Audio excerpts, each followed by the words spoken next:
Abra sua Bíblia comigo em 1 Samuel.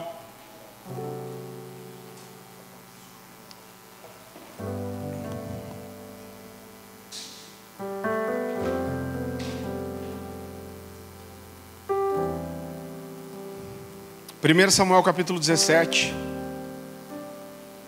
A gente vai começar a ler o 17:57 e a gente vai até o 18:4.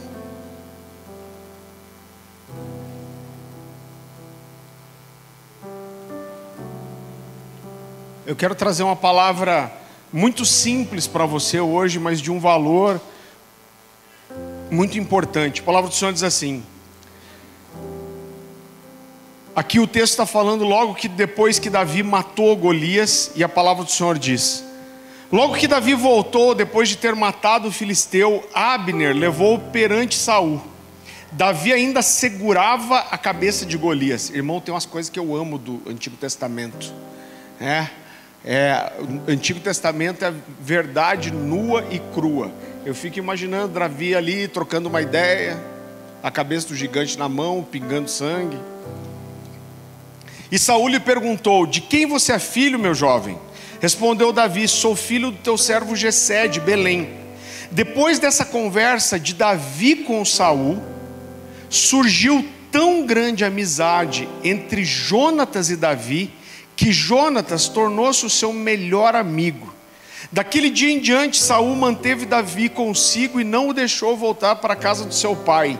E Jonatas fez, essa versão que eu estou lendo diz um acordo de amizade, outra versão vai dizer uma aliança de amizade com Davi, pois se tornaram o melhor amigo de Davi. Jonatas tirou o manto que estava vestido e deu a Davi junto com a túnica e até a sua espada, seu arco e seu cinturão. Queridos, esse texto está falando, como eu disse aqui, depois que Davi mata Golias, a Bíblia diz que Davi desenvolve ali uma conversa com Saul primeiro, que era o rei de Israel, mas a Bíblia diz que depois dessa conversa nasce uma aliança de amizade entre Davi e Jonatas. Agora, quem era Jonatas? Jonatas era o filho primogênito de Saul, e eu quero que você entenda comigo que ele era o sucessor direto do trono. Então, quando Saul deixasse de reinar, o próximo sucessor, o primeiro ali na escala era Jonatas. E quando a gente olha para a vida desse jovem, quem ele era, você vai perceber que Jonatas não só ele era o braço direito, uma sirene. Jonatas ele era, é o avivamento, irmão. Ele era não só o braço direito do seu pai, mas ele acompanhava Saul nas batalhas. E ele era um jovem de coragem, um guerreiro nato, que nasceu para o negócio. A Bíblia fala aqui, se a gente voltar no contexto, que Israel tinha irmão, é quase uma loucura. Às vezes a gente esquece algumas coisas dos textos bíblicos ou passa direto. Mas a Bíblia fala que Israel tinha uma grande desvantagem em relação aos filisteus. A Bíblia diz que não existia um ferreiro sequer em Israel. E essa situação era tão grave que a Bíblia diz que até para afiar um arado, ou um machado, ou uma foice, eles tinham que descer até os filisteus e pagar os filisteus para afiar não as suas armas de guerra, mas os seus instrumentos de trabalho. Mas o que acontece? Israel entra em guerra contra os filisteus e eles não tinham armas. Eu fico imaginando essa cena, é quase cômica. Um exército poderoso com escudo, com espada, e do outro lado um monte de gente com foice, machado, martelo, sei lá o que mais. Vá comigo para 1 Samuel capítulo 13, versículo 22.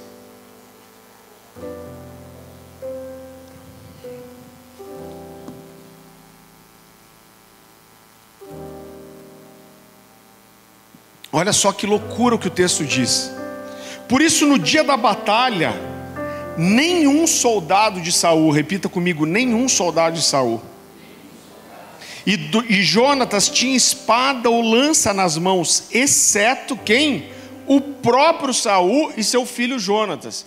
Então, de todo o exército, querido, só o rei e o filho do rei é que tinham armas.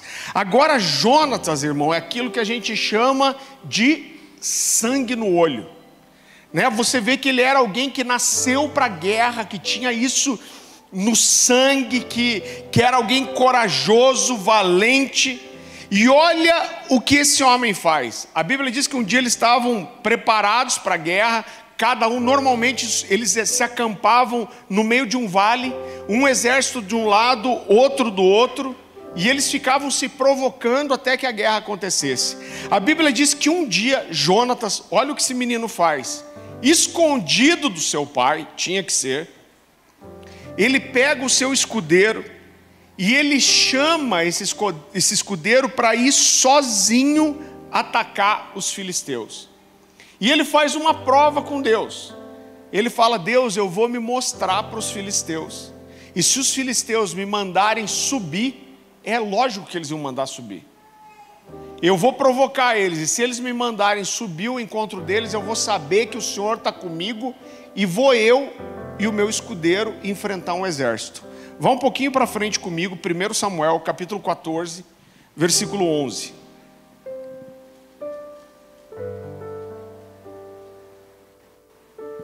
Então ele faz esse voto com Deus, ele fala: Deus, eu vou me mostrar, e se eles disserem, venham até nós, eu vou saber que o Senhor está comigo. 1 Samuel 14, 11. Então os dois se deixaram ver pelo destacamento dos filisteus, que disseram: venham, os hebreus estão saindo dos buracos que estavam escondidos. Ainda ridicularizaram eles. E gritaram para Jonatas e seu escudeiro: subam até aqui e lhes daremos uma lição. Diante disso, Jonatas disse ao seu escudeiro: siga-me, o Senhor os entregou nas mãos de Israel. Israel, no caso, era só ele mesmo aqui. Jonatas escalou. Eu queria ver Jonatas no UFC, irmão. Jonatas escalou usando as mãos e os pés, e o escudeiro foi logo atrás. Jonatas começou a derrubá-los, e seu escudeiro logo atrás os matava. Naquele primeiro ataque, Jonatas e seu escudeiro mataram cerca de 20 homens numa pequena área de terra. Então caiu terror sobre o exército, tanto sobre os que estavam no acampamento e no campo, como sobre os que estavam nos destacamentos e até mesmo nas tropas de ataque. O chão tremeu e houve um pânico terrível. Deus do céu! Você consegue imaginar? 2 garotos fizeram um exército estremecer. Então Jonatas era esse cara, sangue no olho, um homem de guerra, e ele claramente era alguém que confiava em Deus. Quando a gente olha para a história de Saul, você vê que Saul fez quase tudo que dava para fazer de errado. Saul estava muito mais preocupado com a sua imagem do que em agradar a Deus. Agora, irmão, quando um jovem chega diante de um exército armado, e ele faz uma prova com Deus, dizendo: Deus, eu vou me mostrar. Se esses caras disserem vem, eu vou ter a prova que o Senhor está comigo. E se o Senhor está comigo, eu sou capaz de enfrentar sozinho um exército inteiro.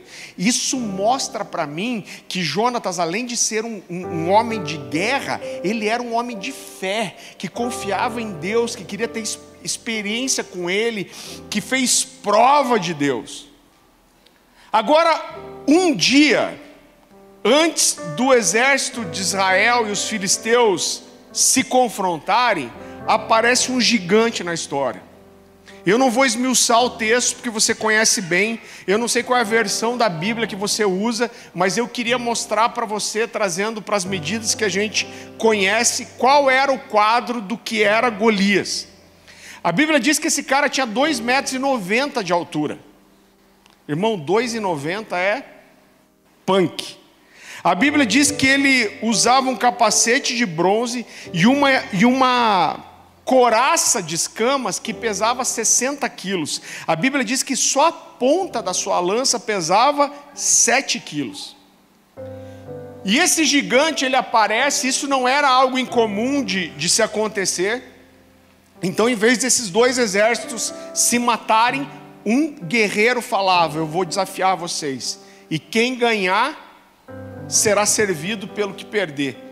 E ele lança o seguinte desafio, ele diz: olha, nós não precisamos nos matar, então eu estou aqui para desafiar qualquer judeu, qualquer um de vocês, e se vocês perderem, vocês se tornarão nossos escravos. A Bíblia diz que durante 40 dias, de manhã e de tarde, Golias desafiava o povo. E é aqui, querido, que a história de Jonatas e Davi se encontram. Davi tinha uma história muito diferente. Ele era o filho caçula de uma família de muitos irmãos, de 8 irmãos. A Bíblia fala que a sua família não era uma família de posses, né? 1 Samuel 18, 23, vem dizer que ele era de uma família humilde. Ele era um pastor que cuidava de poucas ovelhas. 1 Samuel 17, 28, quando ele está ali, ele vai no campo de batalha levar comida para os irmãos. Um dos irmãos diz assim: olha, por que você está aqui? E ele fala: por que você não vai cuidar daquelas poucas ovelhas que você tem no deserto? E aí ele abre, olha para ele e fala assim: eu sei que você está aqui só para ver o sangue. Só para ver o pau fechar. Então, irmão, de alguma forma, a gente não sabe exatamente porquê, mas Davi já tinha fama de ser alguém que gostava da guerra. E eu fico imaginando, querido, você conhece o contexto, né? Se oferece ali um prêmio para quem enfrentasse Golias e matasse o gigante. E Davi fala: o que estão oferecendo mesmo para quem matar esse gigante?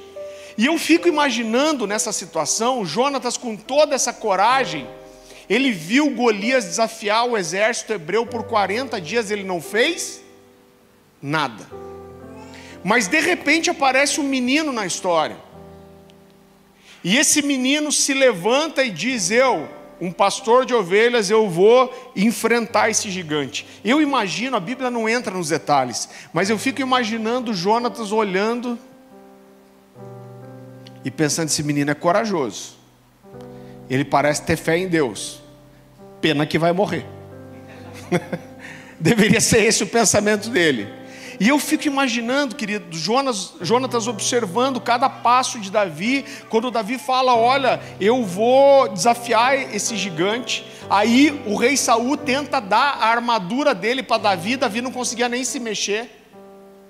E Davi fala: não pode deixar essa armadura. E eu fico imaginando Saul olhando para ele com dó.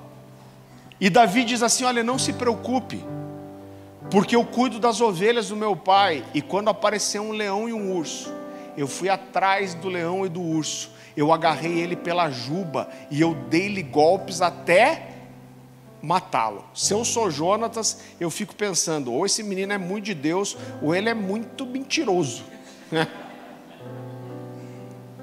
Mas fica claro para mim que Jonatas ficou acompanhando, querido, cada passo, cada situação de Davi. E em vez de Davi pegar as armas, a espada, a couraça do rei, ele prefere um cajado, uma lançadeira e 5 pedrinhas. Mas com essas 5 pedras na mão, ele olha para aquele gigante e ele fala: você não vai falar do meu Deus. E ele diz: essa noite eu vou cortar a sua cabeça. Irmão, corajoso. E você conhece a história, você sabe o que aconteceu. Eu quero que você vá comigo para 1 Samuel, capítulo 17.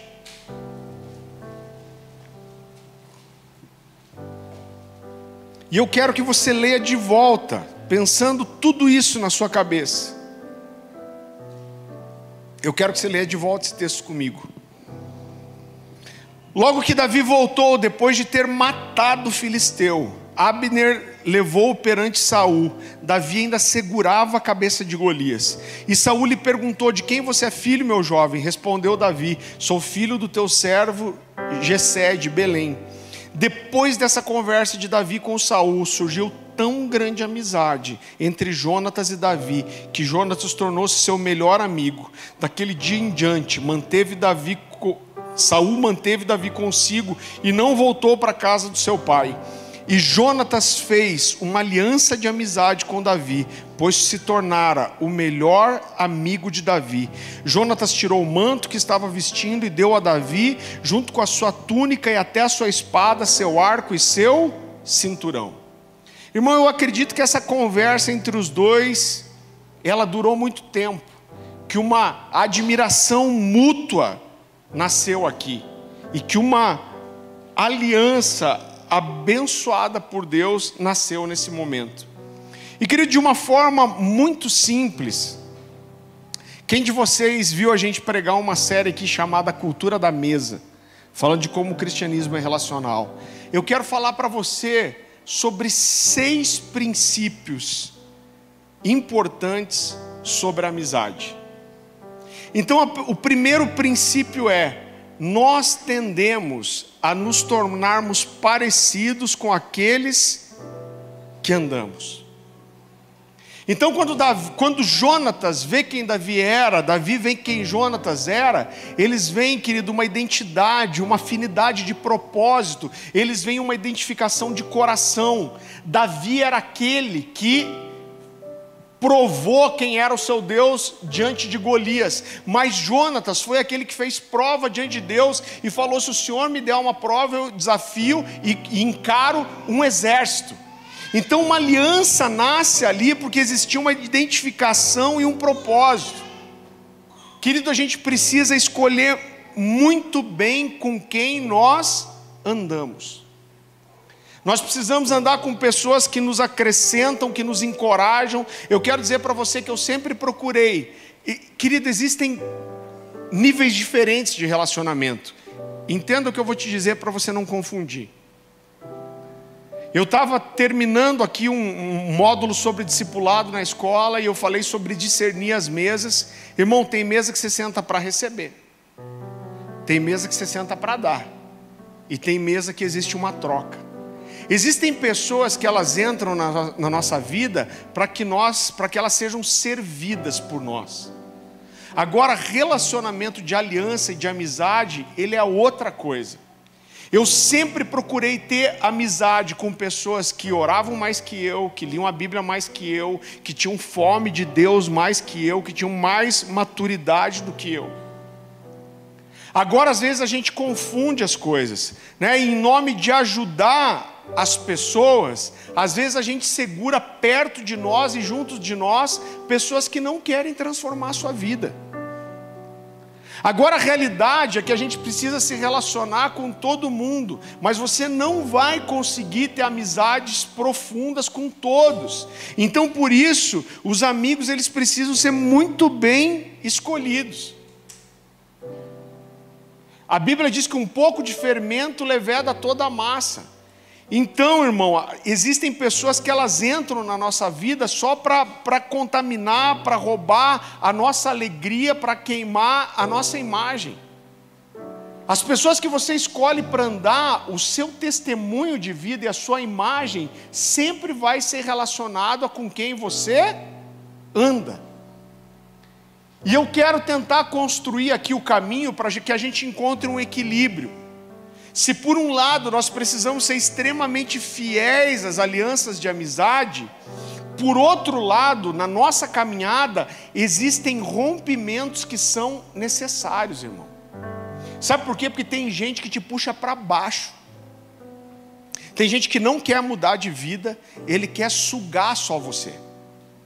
Sabe, se é um líder de célula, de Livingston, isso acontece às vezes. Às vezes tem alguém que entra para o grupo, ele não quer mudar de vida, ele não quer ouvir ninguém, ele não quer prestar conta, ele não quer aceitar o que você fala, mas ele quer sugar a vida e a alegria de todo mundo. Então existem pessoas para quem você tem que colocar um limite, você tem que estabelecer o tipo de relacionamento que você vai ter. Às vezes a gente com coração pastoral até, você quer trazer todo mundo para debaixo da asa, mas não dá para ser assim. Você tem que discernir quem você entra para ajudar e quem você entra para dividir a vida. Então você vê Jesus deixando uma mulher, eu esqueci a expressão que a Bíblia usa, uma mulher, não lembro, chorar nos seus pés e enxugar os seus pés com os cabelos. Mas Jesus não discipula essa mulher, ele não anda com ela sempre. Você vê Jesus entrando na casa de um cobrador de impostos, falando do evangelho para esse homem, mas ele não vira um dos discípulos. Então a gente sempre tem que estar aberto para acolher, amar e cuidar das pessoas. E eu costumo dizer, o cara pode ser o pior que for, se ele tiver um coração ensinável, que está com o coração rendido para ser transformado, essa pessoa, alguém para você trazer para dentro da sua vida. Mas tem gente que você não pode caminhar junto. Você entra, você confronta, você ama, você serve e você sai. É uma coisa que acontece muito nas igrejas. São pessoas que elas vão se inserindo no meio da igreja. Eu não estou dando indireta para ninguém, graças a Deus não é a nossa realidade. Mas elas estão ali às vezes só para roubar as pessoas. Porque elas estão sempre falando mal, sempre criticando, sempre apontando alguma coisa ruim. Elas têm uma crítica destrutiva que não acrescenta nada. E elas acabam roubando a alegria do seu coração e aquilo que você está recebendo. Então a gente precisa entender, querido, esses limites. Por quê? Porque nós temos a tendência de nos tornarmos parecidos com aqueles com quem andamos. Em segundo lugar, a amizade entre cristãos deveria ser a amizade mais fiel de todas. Por quê? Porque toda amizade entre cristãos envolve um elemento espiritual. Quando você olha para as Escrituras, você vai perceber que a Bíblia traz uma série de mandamentos sobre casamento. A Bíblia traz uma série de mandamentos sobre relacionamento de pai e filho. Mas a Bíblia traz também uma série de mandamentos e ordenanças em relação a como nós devemos tratar os nossos irmãos, querido. Então toda vez que você faz uma amizade, vocês são cristãos, Deus faz parte dessa amizade ou dessa aliança. E é muito triste, porque muitas vezes nós abrimos mão de amizades que a gente não deveria. Deixa eu falar uma coisa para você bem séria. Uma coisa que é muito comum de acontecer é você sair de uma igreja e a liderança da igreja de onde você saiu fala para as pessoas romperem relacionamento com você. Eu não sei se você passou por isso, mas se você passou, eu quero aliviar o seu coração. Eu quero dizer que isso é uma coisa do diabo, tá? Eu não vou poupar a palavra diabo, capiroto, caramunhão, coisa ruim, tinhoso. Me ajuda aí com os... 7 pés. Essa eu não conhecia, Mas irmão, não pensa uma coisa que não faz sentido. É uma coisa tão elementar você confundir. Por que eles mandam as pessoas quebrarem a amizade com você? Porque elas têm medo que você acabe influenciando as pessoas para saírem. Agora isso fala de um sentimento de posse. Isso fala de uma não compreensão de reino, irmão. E isso é do diabo, sabe por quê? Porque o dia que o nosso CNPJ interferir, for maior do que é o relacionamento de reino, a gente já está lutando contra, a gente está fazendo um desfavor ao Evangelho e ao reino de Deus. Dane-se o CNPJ, irmão. O CNPJ ele tem que servir a igreja e não a igreja servir o CNPJ. Entendeu? Não, você não pode se relacionar com aquela pessoa porque aquela pessoa saiu do nosso meio. Idiota.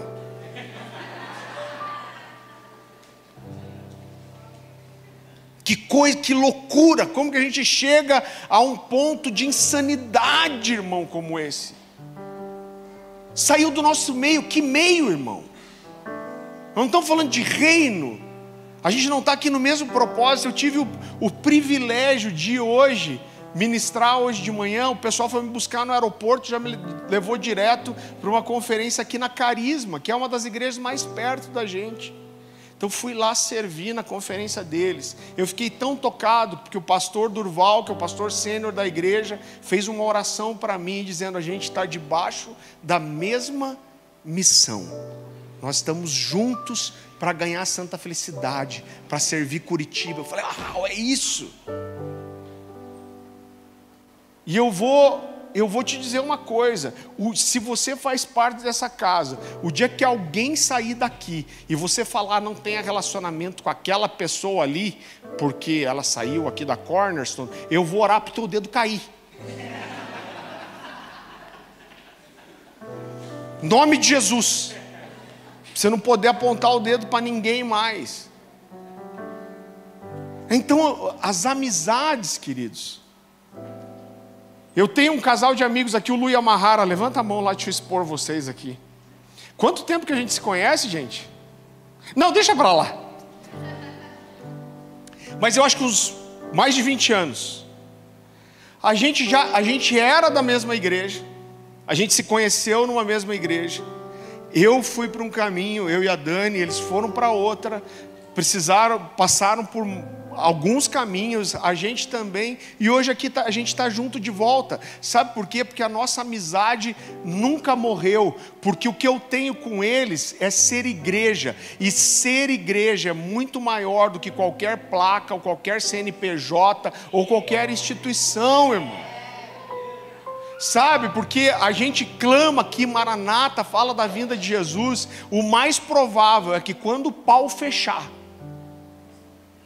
e Deus deixar o Satanás vir metendo louco, não vai ter placa de igreja, não vai ter denominação, e a única coisa que vai estar viva, porque as portas do inferno não resistem a ela, é a igreja. E o que é ser igreja? É eu ter uma aliança com você. Quando eu tenho uma aliança com você em torno de Jesus, isso faz com que nós sejamos igreja. Eu quero recomendar um livro para você, eu não sei se tem muitos lá, mas quem estava aqui quando o Harold Walker pregou? Ele pregou, falou desse livro, Relacionamentos de Aliança. Irmão, um livro tremendo, denso, grande. Tem um livro que o pessoal lia muito um tempo atrás, chamado Lealdade e Deslealdade. Esquece, joga fora.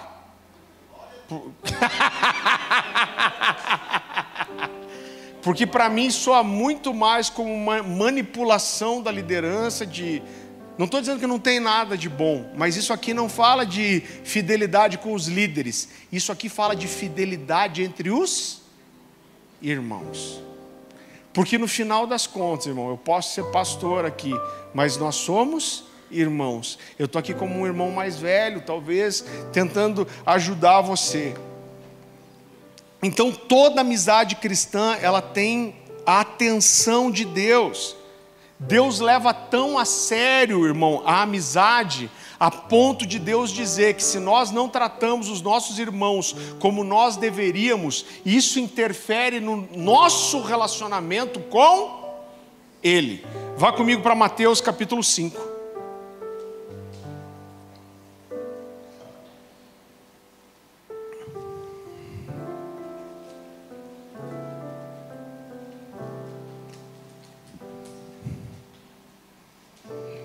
Mateus capítulo 5, a partir do versículo 23. Se pois ao trazeres ao altar a tua oferta, e ali te lembrares de que o teu irmão tem alguma coisa contra ti, deixa a tua oferta perante o altar, vai primeiro, reconcilia-te com o teu irmão, e então volta e faz a tua oferta. Sabe o que Deus está dizendo aqui? Ele está dizendo assim: você tem alguma coisa contra o teu irmão tem alguma coisa contra você, cara, eu não quero nem que você entregue sua oferta assim. Vai primeiro, renova sua aliança, conserta com o seu irmão, pede perdão, libera perdão, e depois você pode vir diante de mim e ofertar. Sabe o que o Senhor está nos ensinando com isso? É que a amizade, ela tem muito mais valor do que qualquer valor financeiro. Ele está dizendo: eu não quero que você oferte assim. Eu não quero que você fale de uma aliança comigo, quando você não honra a aliança com quem está do teu lado. Não adianta você dizer que me ama quando você não ama quem está sentado do seu lado. Agora presta atenção numa coisa, irmão, se você olha para trás e você não consegue perceber amizades que você tem há 10, 15, claro que depende da sua idade, 20 anos, eu falo sem medo que provavelmente tem alguma coisa errada com você. Sabe que tem gente que é assim, irmão, não carrega amizade nunca. Uma das coisas mais comuns que a gente vê é pessoas que mudam de igreja, e quando ela chega, a nova igreja é maravilhosa. Não, porque lá, porque as pessoas, porque tem amor, porque tem não sei o quê, até ela começar a se relacionar. Aí todo mundo é o Satanás, são falsos, são mentirosos. Aí ela briga e faz o quê? Vai para outra. Ela chega, todo mundo é legal, porque naquela igreja é maravilhoso, até ela começar a se relacionar. Aí ninguém mais presta. E aí o que ela faz? E ela não vê que ela carrega, querido, seu problema para todo lugar que ela vai. Então, se você olha para a sua história, olhe para a sua vida, se você não consegue encontrar amizades que você traz, eu não estou falando que você tem que falar todo dia. Eu com o Lu e a Mahara ali, às vezes a gente ficava mais de anos sem se falar, mas quando a gente se encontrava, parecia que a gente estava junto sempre. Por quê? Porque aquela amizade era viva e verdadeira. Agora a gente é uma geração que você tem milhares de amigos no Facebook, mas às vezes você não tem ninguém perto de você, no Facebook, no Instagram. Quase que eu soltei um Orkut aqui. ICQ. MSN. Misericórdia. Me arrependi de ter falado isso. Mas nesse momento, Jonatas faz uma aliança de amizade com Davi. Como essa expressão é importante para mim. E a verdade, irmão, é que não existe cristianismo verdadeiro sem isso. Eu vou te dizer, a gente teve uma experiência, não sei nem se eu devia falar isso, mas eu vou falar. A Dani não está aqui mesmo? A Dani está hoje fazendo uma ministração de artes proféticas com as crianças. Eu tenho certeza que seus filhos vão voltar com o coração queimando aí. A gente quer desenvolver o profético nas crianças. Esqueci o que eu ia falar. Lembrei. A gente teve um casal de irmãos muito queridos aqui, chegou muito ferido na igreja. A gente acolheu eles, tratou, preparou. Eles voltaram para Florianópolis, da onde eles eram. E a gente chegou a começar uma Livingston em Florianópolis com eles. Mas chegou um certo momento que a gente teve uma divergência teológica numa coisa que é inegociável para a gente. E ele falou: pastor, mas eu não consigo andar assim. Eu falei: cara, então a gente vai liberar você, porque isso provavelmente é um grande sinal que não é para você andar com a gente. Só que depois que ele se desligou da Cornerstone, a gente levou ele para pregar na Cornerstone em Itajaí. Sabe por quê, irmão?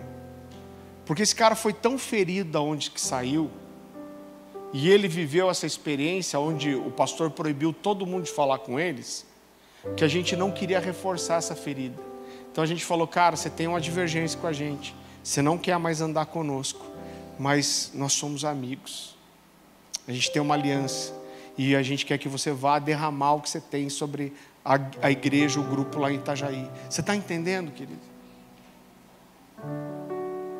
Que o desejo do meu coração é que a gente possa ser uma semente de cura na vida da igreja, que a gente possa ser uma semente de cura nessa cidade. E uma coisa que eu prometo para você: você é livre para chegar, e do mesmo jeito que você é livre para chegar, o dia que você entender que você tem que ir para algum lugar, a gente vai te abençoar, você nunca vai sair amaldiçoado. E eu normalmente, quando alguém sai daqui, as pessoas saem, pastor, já saíram, várias pessoas já saíram. E irmão, se você não se identifica, você tem que sair mesmo, não faz sentido. Uma das orações que eu faço é: Deus, que essa pessoa vá, encontre o seu lugar, e que a experiência dela, o novo tempo dela seja muito melhor do que tudo que ela viveu aqui na Cornerstone.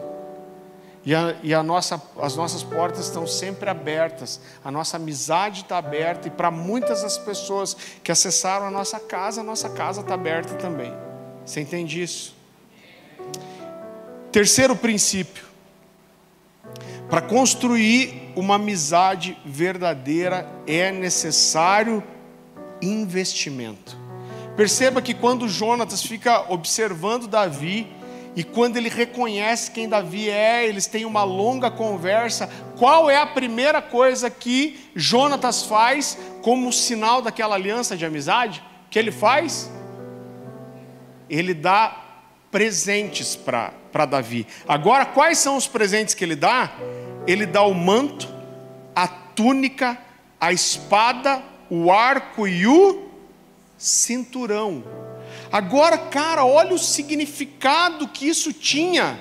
Você lembra que de todo o exército de Israel, os únicos que tinham armas era quem? Saul e Jonatas. E o que Jonatas dá para Davi? As suas armas.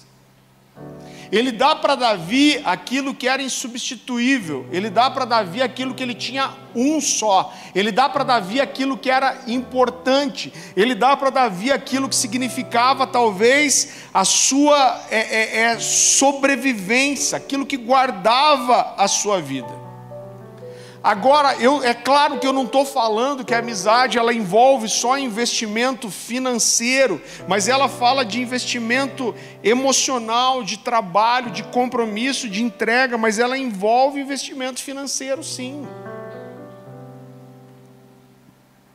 Não é quando você socorrer um amigo. E eu vou te dizer uma coisa, irmão, se você não está disposto a isso, você não está disposto a ter amigos. Um exercício que eu costumo fazer com as pessoas, vamos tentar entender o nível de amizade que você tem. Qual foi a última vez que você abriu mão de alguma coisa que era importante para você, para abençoar alguém? Que você deixou de fazer uma coisa que você queria muito fazer num dia, para fazer o que a outra pessoa queria fazer? Qual foi a última vez que você deixou de comprar alguma coisa para você, para dar alguma coisa para alguém? Irmão, esses são sinais muito importantes, porque falam do nível de entrega que a gente está disposto a fazer numa amizade. Qual foi a última vez que você investiu financeiramente em alguém? A gente teve tantas experiências na antiga igreja. Cadê o Henrique ganhou um carro na outra igreja? Ganhou um carro, né, cara? Um pouco antes de casar. Um mês depois de casar, um amigo chegou e falou: cara, você casou, você está com a sua esposa, eu quero te dar um carro. Mas isso fala muito do nível de envolvimento que a gente consegue ter, do nível de amizade. A amizade fala isso, irmão, de você abrir mão de coisas suas, daquilo que você queria, da sua vontade, daquilo que é bom para você, para favorecer o seu amigo. Irmão, uma igreja que aprende a viver isso entre os membros, isso traz um cristianismo tão sólido, profundo, que não é mudança de igreja, de nada que vai destruir isso.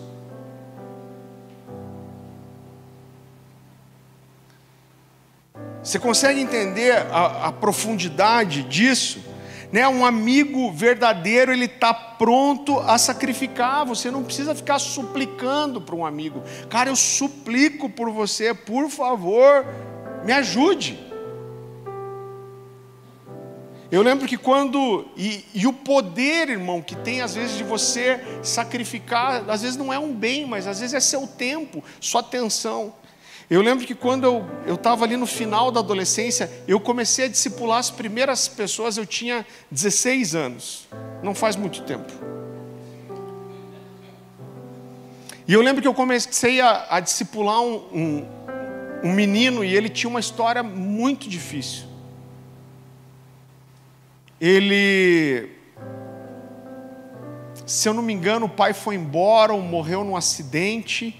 Aí depois ele foi para a praia com a mãe. Ele tinha um irmão de idade bem próxima. A mãe foi nadar, morreu afogada. Então pensa a história. Aí tinha 2 tios. Os 2 tios falaram: a gente tem que adotar essas crianças. Só que um adotou um e o outro adotou o outro. Um tio era rico, outro tio era pobre. O sortudo foi com o tio pobre. Então pensa um cara que tinha assim um monte de ferida de alma.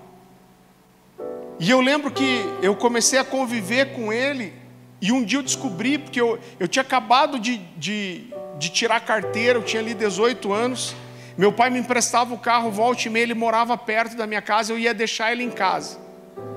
E um dia eu fui com outro amigo que morava lá perto, eu falei, fulano de tal mora aqui. Ele falou, não mora não. Eu falei, cara, mora sim, ele mora aqui. Ele falou, não mora não. Eu falei, cara, mora aqui, eu já vim várias vezes trazer ele. Ele falou assim, você viu ele entrar dentro de casa? Eu falei, não. Ele falou, sabe o que acontece? Ele tem vergonha da casa dele. Ele mora na rua de trás. E ele pede para os amigos deixarem ele aqui, porque ele não quer que vejam onde ele mora. E o alento que esse cara tinha no coração dele era a mãe adotiva, que na verdade era a tia. E era uma mulher assim maravilhosa para ele. Irmão, e quando eu estava discipulando abençoado, a mãe acorda uma manhã, começou a passar mal, teve dor no peito, morreu. É uma história meio Joseph Klimber.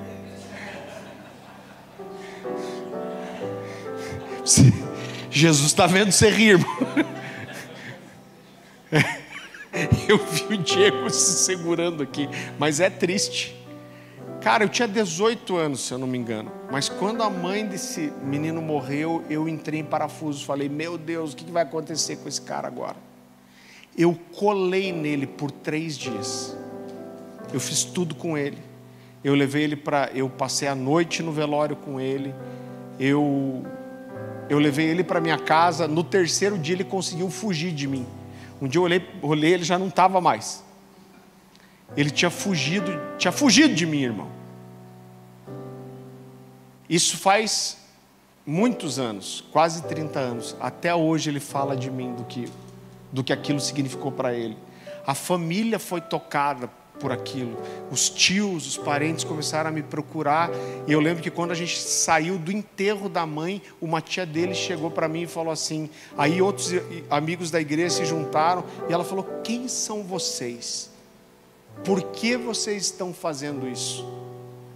Sabe por quê? Porque a nossa fidelidade de amor, ela choca as pessoas. Um coração doador que está disposto a amar como Jesus amou, demonstrar o amor de Jesus, isso choca as pessoas. 4º princípio, o amigo verdadeiro é um defensor leal perante os outros. Olha só, você conhece a história. A Bíblia fala que depois de levar Davi para o palácio, Saul começa a ter ciúmes de Davi. A Bíblia fala que as mulheres cantavam, Saul matou seus milhares, mas Davi, dezenas de milhares. E o Saul começou a ficar enciumado. E eu quero que você entenda que o sentimento de Saul é que o crescimento e a fama de Davi ameaçava o quê?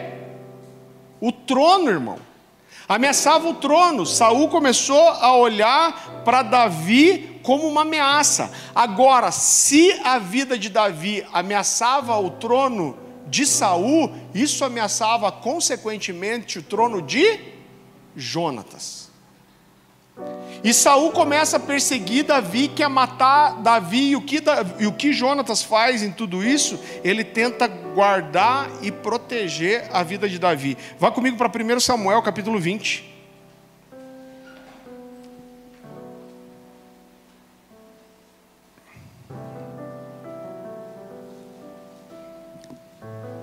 Primeiro Samuel capítulo 20.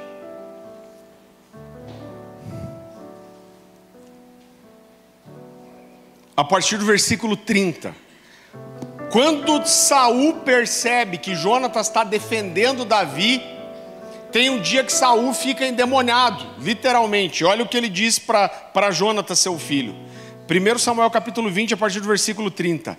A ira de Saul se acendeu contra Jonatas, e ele disse, filho de uma mulher perversa e rebelde. Já tinha esse tipo de xingamento na época, xingar a mãe.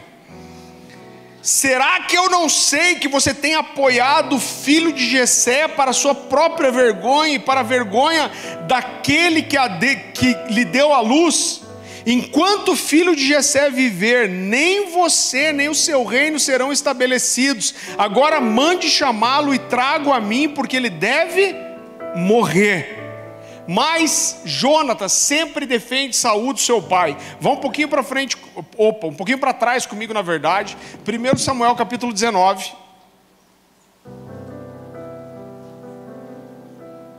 Versículo 4.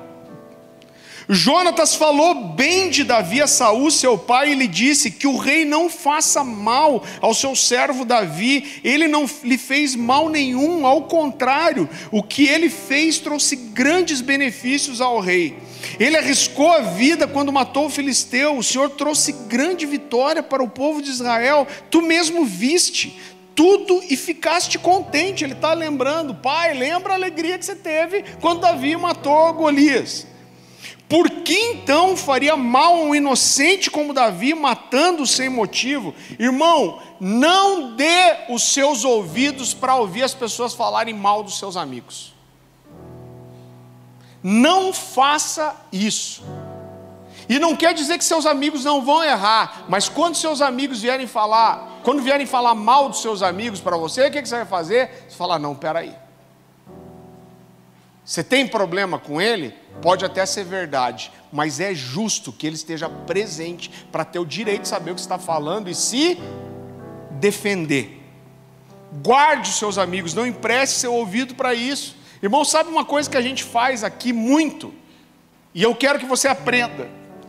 Você está numa roda, já aconteceu, tá? E de repente alguém vem falar mal de outra pessoa. Sabe o que a gente fala? Olha, você está com um problema com essa pessoa? Eu te dou uma semana para você ir lá resolver com essa pessoa. E normalmente, o que o linguarudo, língua preta faz?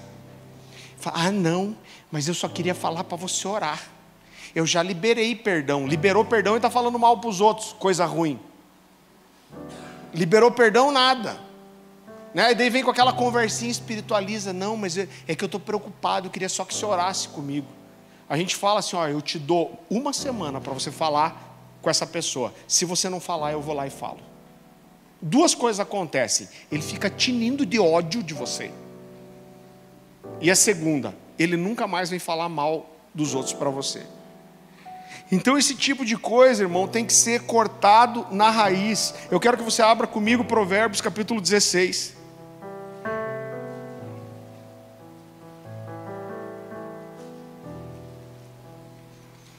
Como Provérbios é claro, né? Provérbios capítulo 16, versículo 28.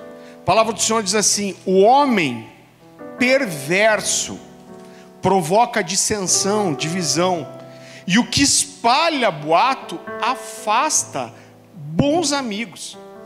Eu quero que você volte um pouquinho, Provérbios 6.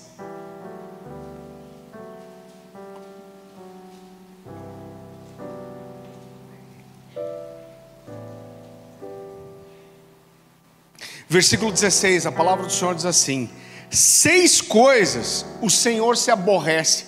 Irmão, eu estremeço toda vez que eu leio esse texto aqui. Eu quero confessar para você, como alguém que tem como chamado principal o ensino das Escrituras, é difícil para mim compreender a profundidade desse texto. Porque a Bíblia diz assim: 6 coisas o Senhor aborrece, e a 7ª a sua alma abomina. Quais são as coisas que o Senhor se aborrece ou detesta?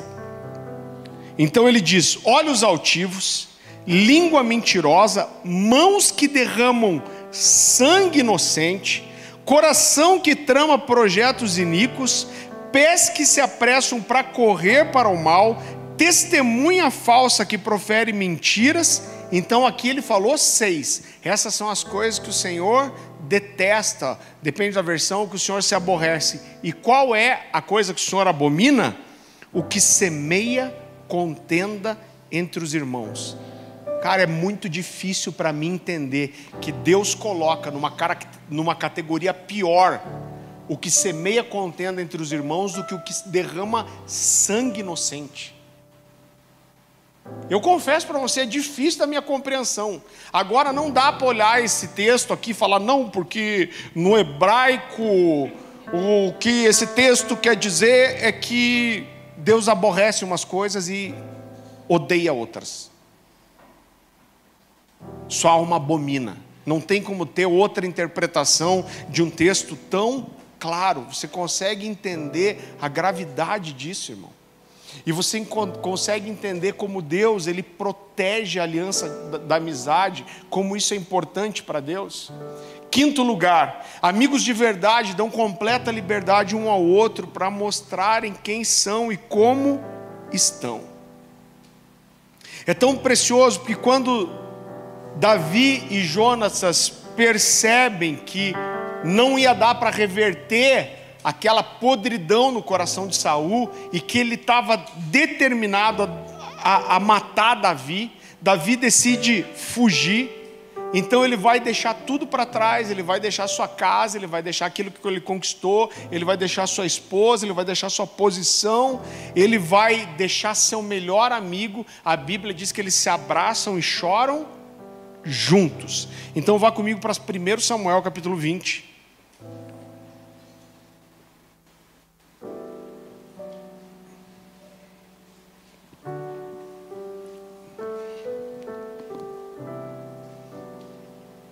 1 Samuel 20, 41. A palavra do Senhor diz assim: depois que o menino se foi, Davi saiu do lado sul da pedra e inclinou-se 3 vezes perante Jonatas, com o rosto no chão. Então despediram-se, beijando um ao outro e chorando. Davi chorou ainda mais que Jonatas. E ele disse a Davi: vá em paz, pois temos jurado um ao outro em nome do Senhor, dizendo: o Senhor para sempre é testemunha entre nós e entre nossos descendentes. Irmãos, amigos de verdade não precisam ficar fazendo tipo. Se o seu amigo quer chorar, deixa ele chorar. Se ele quer gritar, brigar, deixa ele brigar, deixa ele chorar. Se ele quer brigar com você, falar que ficou chateado, que doeu, que foi ruim, esses relacionamentos de profunda amizade, a ponto da gente conseguir ser transparente, eles são essenciais para a nossa vida cristã. Agora, você olha como Deus faz as coisas, isso mexe com o meu coração, porque quando Deus estabelece, querido, os princípios do cristianismo, Deus faz de uma forma que você não consegue resolver só com o seu relacionamento com Deus. É claro que tudo parte disso, mas Deus vai construindo isso nas escrituras, e ele diz: aonde estiverem 2 ou mais, o que 2 ou mais concordarem na terra, o que 2 ou mais ligarem na terra, será ligado no céu. A Bíblia vai falar e luz para o mundo, né? Por quê? Porque o tipo de relacionamento que a gente tem faz as pessoas terem sede, olhar e falar: eu quero isso aí. Eu quero viver o que essas pessoas vivem, eu quero ser como elas são. Eu amo um texto de Atos que fala que o povo se reunia no pátio do templo, e a Bíblia diz que todos lhes atribuíam grande consideração, mas os não convertidos não ousavam entrar no meio deles, porque olhavam e respeitavam o tipo de relação que eles tinham entre eles. E, em último lugar, um amigo verdadeiro, ele é uma fonte constante de encorajamento. Eu quero que você vá comigo para 1 Samuel 23.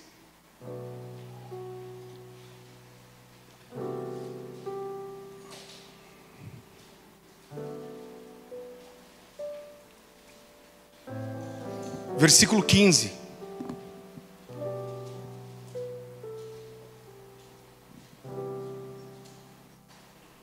A palavra do Senhor diz assim: quando Davi estava em Oreza, no deserto de Zif, soube que Saul tinha saído para matá-lo, e Jonatas, filho de Saul, foi falar com ele em Oreza e o ajudou a encontrar forças em Deus. E ele disse para Davi: não tenha medo. Disse ele: meu pai não porá as mãos em você. E olha o que ele diz, irmão: você será rei de Israel, e eu lhe serei o segundo em comando. Até o meu pai sabe disso. Então o amigo é aquele que sabe se compadecer, mas é o cara que joga você para cima. Você já percebeu que tem amizade que só joga você para baixo, irmão? Deixa eu falar uma coisa para você. Aprenda que você não abre os seus sonhos para qualquer um. Aprenda, irmão. Você não abre os seus sonhos para todas as pessoas. Porque tem gente, quando você fala, tem gente que não sonha, irmão. E as pessoas que não sonham não suportam os que sonham. Então tem gente que quando você abre seus sonhos, as pessoas só colocam você para baixo. Ele só coloca empecilho. Eu não sei se você já ouviu aquele ditado que chama de amigo da onça. Eu aprendi como surgiu essa história, porque tinha uma conversinha que dizia assim, né? O cara falava assim: eu vou para aquele mato, tal, não sei o quê. E o outro falava assim: se você vê uma onça, eu falava: eu corro. E se a onça correr atrás de você? Eu corro mais. E se a onça for te alcançar? Eu subo numa árvore. E se a onça subir na árvore também? Uma hora o cara falou: você é meu amigo ou amigo da onça? Então é mais ou menos essa história. Tem gente que te joga para baixo, então você tem que... Nem é tão engraçado isso, né? Mas acho que Mas faz sentido. Então cuidado com para quem se abre seus sonhos, irmão, porque tem gente que rouba a sua alegria, rouba a sua esperança. Provérbios capítulo 17, versículo 17 diz que o amigo ama em todos os momentos e é um irmão na adversidade. É lógico que isso é diferente de passar a mão na cabeça. Sabe quem são os melhores amigos? São aqueles que conseguem falar a verdade para você. Eu costumo dizer que o amigo é aquele que fala que você está com mau hálito, irmão. Por quê? Porque se você se envolve, você arrisca ser mal interpretado, você arrisca o cara ser chateado. Se você pensar em você, você não fala para ele. Tem alguns irmãos que tem aquela unção bíblica que fala que 1000 cairão à sua direita, 10.000 à sua esquerda e você não será atingido.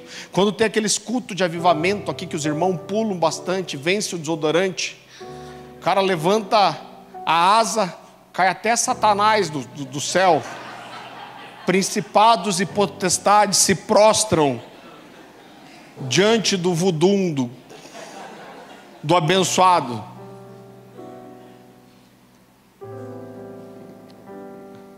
O amigo é aquele que fala que você está com asa, irmão. Fala assim: você comeu goiaba? Vai dando uma indireta.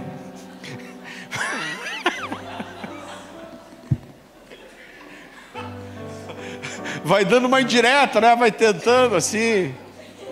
Poxa, mexerica. Tá um cheiro esquisito, né?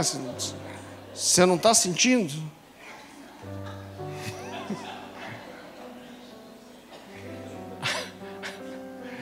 Amigos falam a verdade para você. E ser amigo de verdade é ter coragem de olhar no olho e falar: cara, você está errado. Isso vai fazer mal para você. Isso vai te arrebentar. Eu vou te dizer que como pastor, eu já falei coisas para as pessoas que eu arrisquei muito, eu arrisquei me comprometer, irmão. A gente pegou casais que eram namorados, que estavam noivando. E eu cheguei ao ponto de me expor, porque às vezes as pessoas não veem umas coisas tão óbvias.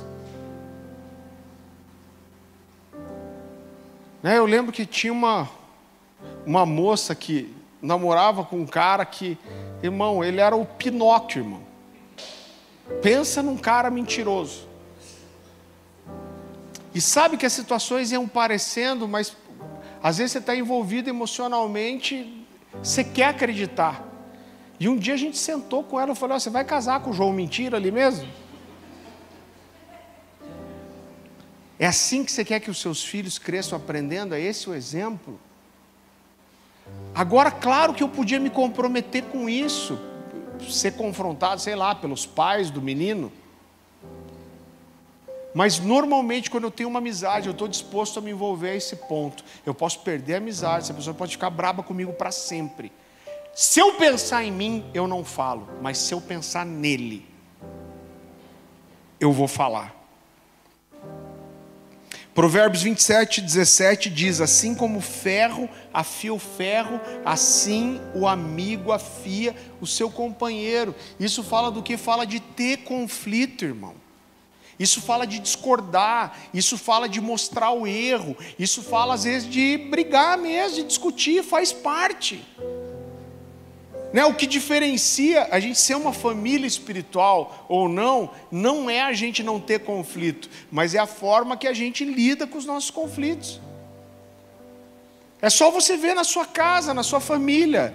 Toda família briga, toda família é esquisita, costumo dizer. Todas as famílias são esquisitas. Quem é casado aqui já? Irmãos, com certeza talvez você teve uma vida muito zoada e você saiu de casa e voltou, e saiu e voltou, e saiu e voltou. Na casa dos seus pais, talvez você não teve essa impressão tão clara. Mas quando a gente tem o princípio cristão de construir, começar a se relacionar com alguém, quando você casa, é a primeira vez que você vê sua família de fora. E aí você começa a conviver com outra família e você olha para a sua e fala: cara, mano de Deus, minha família é estranha. Quem teve essa sensação? Levanta a mão aí. Irmão, bem-vindo. Todas as famílias são esquisitas. A gente só tem esquisitices diferentes. Quantas vezes eu parei e falei: nossa, cara, que esquisito, eu era bem assim. Porque você está inserido no núcleo familiar, você não percebe isso. Então, quando a gente encontra alguém que é amigo a ponto de se envolver, a ponto de dizer a verdade, isso é muito precioso. A Dani ama esse texto, ela ensina tanto sobre isso. Salmo 141:5 diz assim: fira-me o justo com amor leal e me repreenda, mas não perfume a minha cabeça com óleo do ímpio, pois a minha oração é contra as práticas dos malfeitores. Então ele está dizendo: cara, o justo me fira, dá na minha cara, mas me ajuda, fala a verdade para mim, seja honesto. Então, mais uma vez, o ser uma família espiritual não é ter conflito. E deixa eu falar uma coisa para te animar aqui, irmão. A gente vai ter conflitos aqui. Às vezes vai se enroscar, vai brigar, vai se desentender. Por quê? Porque é gente, irmão. Eu sou sanguíneo, colérico. Quantas vezes eu tive que sentar com o presbitério aqui e pedir perdão? Eu não gosto muito de falar, porque quando eu falo assim, normalmente um solta: é verdade. É verdade.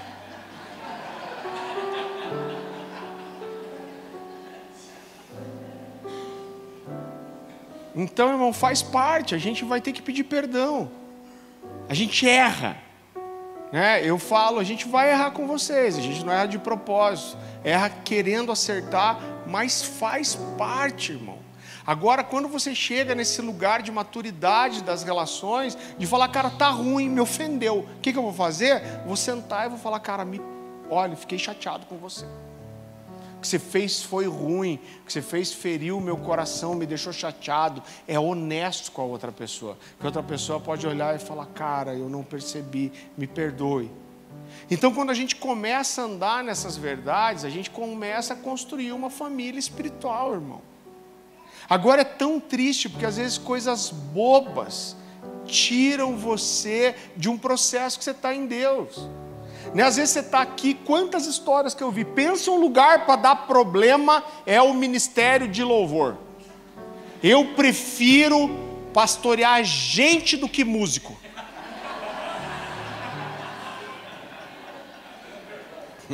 É verdade. Irmão, porque o músico, ele tem aquela coisa do artista, do ego, do melancólico normalmente também. Então ele tende às vezes a exagerar muitas coisas. Me ofenderam, meu coração está muito ferido, eu só queria servir a Deus. Cara, é assim, o músico é esse tipo de criatura. Às vezes entra um músico aqui, a gente vai começar a tratar, eu olho e falo: mano. Aí eu olho para o Diego e falo: só tem uma coisa para dizer, ainda bem que é você que cuida dos músicos. Eu nem lembro agora para onde que eu ia. Pedir perdão. Irmão, era alguma coisa importante, eu garanto para você. Mas daí a gente fica se divertindo, eu esqueço. Ah, lembrei. Então, às vezes, quantas vezes eu vi isso acontecer? Alguém vem, faz o processo na igreja. Eu não estou falando nem aqui, eu não lembro de uma situação aqui. Mas sou crente a vida inteira, irmão. O cara vem, ele está num processo de time de adoração, ele está construindo algo. E aí ele entra para o time de adoração e às vezes uma reunião ruim, que alguém faz um comentário ruim, ofensivo, essa pessoa fala: nossa, cara, tá bom isso aí, hein? Caraca!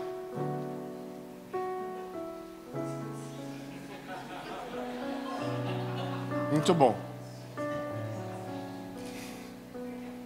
Eu já me perdi de volta, não. Mas às vezes alguém faz um comentário ruim e essa pessoa aborta um processo por causa de uma bobagem, gente.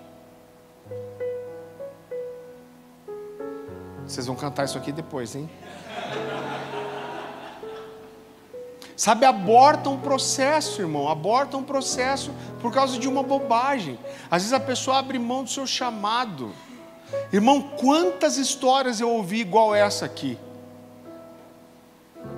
Alguém que cantava, tinha uma graça, tinha favor de Deus.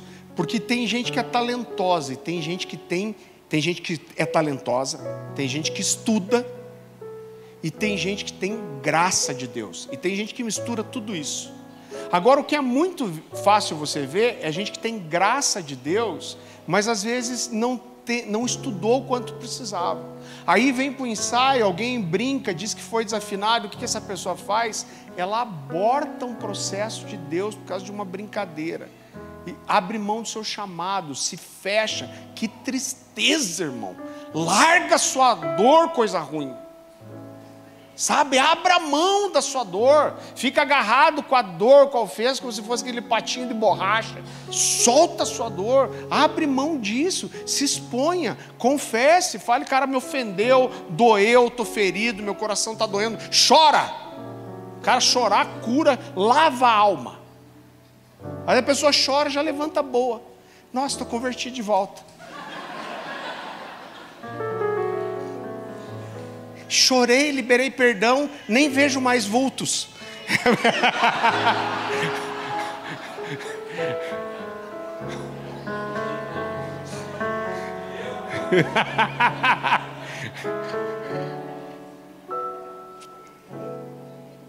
Deixa eu falar uma coisa para você, eu quero encerrar com isso. Eu sei que a gente está tendo um culto aqui muito diferente dos outros. Talvez você lembre de alguém aí, uma amizade que você precisa resgatar. Talvez quando a gente terminar a reunião aqui, você precise mandar uma mensagem para alguém. Talvez você precise dizer: cara, que saudade. Sei que você está chateado comigo. Olha, vamos conversar. Me perdoa. Amo você. Sua amizade faz falta para mim. Talvez você precise procurar alguém aqui, falar alguma coisa. Talvez você precise, sabe uma coisa que a gente faz muito? Às vezes pessoas dentro aqui do corpo são tão importantes para a gente em momentos pontuais e a gente nunca volta para falar. Sabe aquele dia que você estava mal, que aconteceu uma coisa ruim, e aí você veio para a igreja mal, arrebentado, quase não veio. E alguém abraça você, ora com você, aquilo te cura, e você nunca voltou para dar o testemunho e falar: cara, seu abraço foi curador na minha vida. Eu queria que você... A gente consegue pôr o microfone para o Everton ali? Quem que me ajuda? O Henrique, vem aí, bigoda.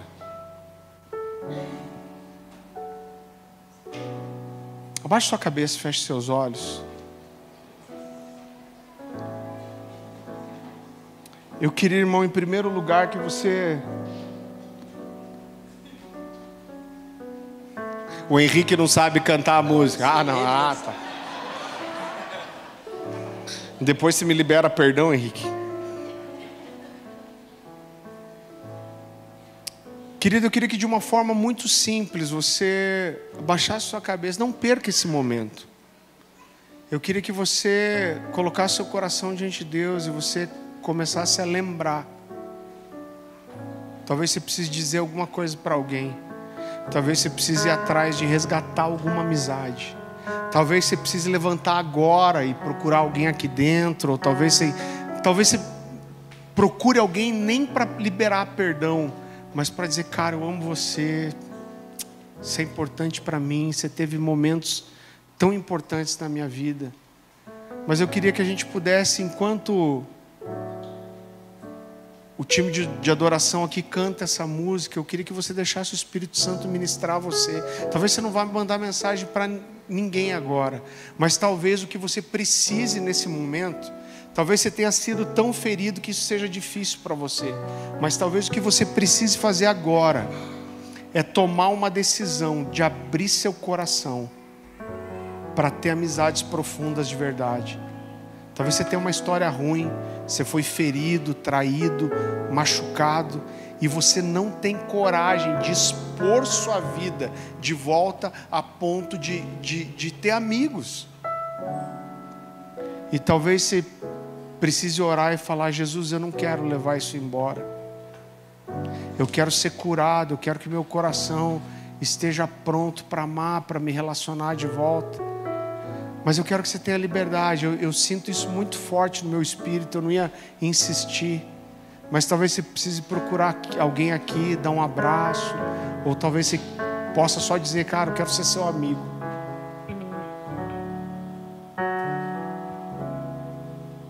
Jesus nos evangelhos chama os discípulos 6 vezes de amigos. Ele fala: eu não chamo vocês de servos, vocês são meus amigos. Quero que você fique na liberdade enquanto nós adoramos ao Senhor. Recebi um novo coração do Pai, coração regenerado, coração transformado, coração que é inspirado por Jesus, como fruto desse novo coração. Eu declaro a paz de Cristo, te abençoo, meu irmão. Preciosa é a nossa comunhão. Somos corpo e assim bem ajustado, totalmente ligado, unidos, vivendo em amor, uma família, sem qualquer falsidade, vivendo a verdade, expressando a glória do Senhor, uma família, vivendo o compromisso do grande amor de Cristo. Eu preciso de ti, querido irmão, precioso és para mim, querido irmão. Recebi um novo coração do Pai, coração regenerado, coração transformado, coração que é inspirado por Jesus. Como fruto desse novo coração, eu declaro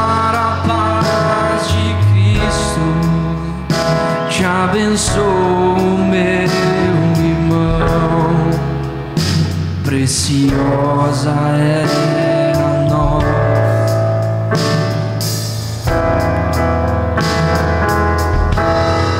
Somos corpo e assim bem ajustado, totalmente ligado, unido, vivendo em amor, uma família sem qualquer falsidade, vivendo a verdade, expressando a glória do Senhor.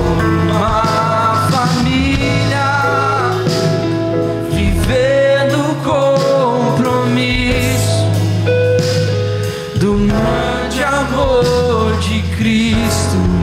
Eu preciso de ti, querido irmão, precioso és para mim, querido irmão, eu preciso de ti, querido irmão. Querido, eu queria que você escolhesse alguém aí, quem você quiser. Talvez vocês queiram fazer isso em 3, 4, 5 pessoas, mas escolhe alguém para você orar com uma pessoa, abençoa a vida dela. Talvez você queira dizer algo para alguém, mas eu queria que todo mundo, não fica ninguém sozinho, escolhe alguém para você orar, para você abençoar. Amém?